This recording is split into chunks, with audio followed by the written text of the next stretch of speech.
श्रापित बदसूरत राजकुमारी की एक रोमांचक और शिक्षाप्रद कहानी।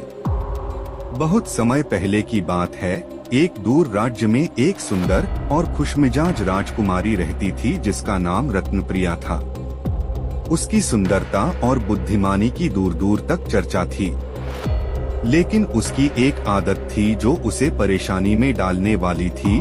उसे अपनी सुंदरता पर बहुत गर्व था। वह हमेशा दूसरों की सुंदरता को तुच्छ समझती और उनका मजाक उड़ाती थी।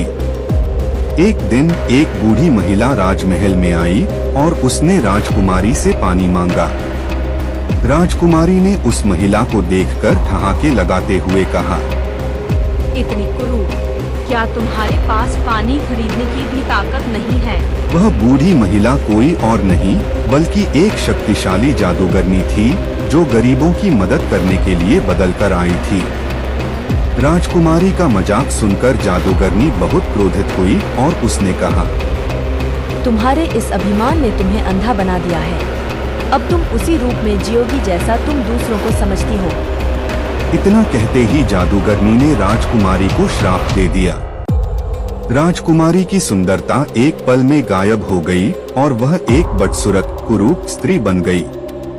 उसका चेहरा बेजान हो गया, उसकी आंखें धुंधली हो गई और उसके बाल बेतरतीब हो गए। अब वह खुद को पहचान भी नहीं पा रही थी। राजकुमारी ने रोते हुए जादूगरनी से माफी मांगी और कहा, मुझे माफ कर दीजिए, मैं अपनी गलती मानती हूँ।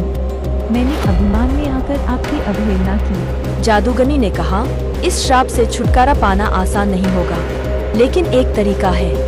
जब तक तुम अपने हृदय में दूसरों के लिए सच्चा प्रेम और सम्मान नहीं लाओगी और अपने कार्यों से यह सिद्ध नहीं करोगी, तब तक तुम्हारी सुंदरता वापस नहीं आएगी। राजकुमारी ने ठान लिया कि वह अपने अभिमान को छोड़कर लोगों की मदद करेगी और सच्चे दिल से सबका सम्मान करेगी।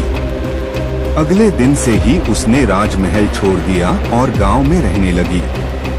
वह गरीबों की सेवा करने लगी, बीमारों की देखभाल की और जरूरतमंदों की मदद की।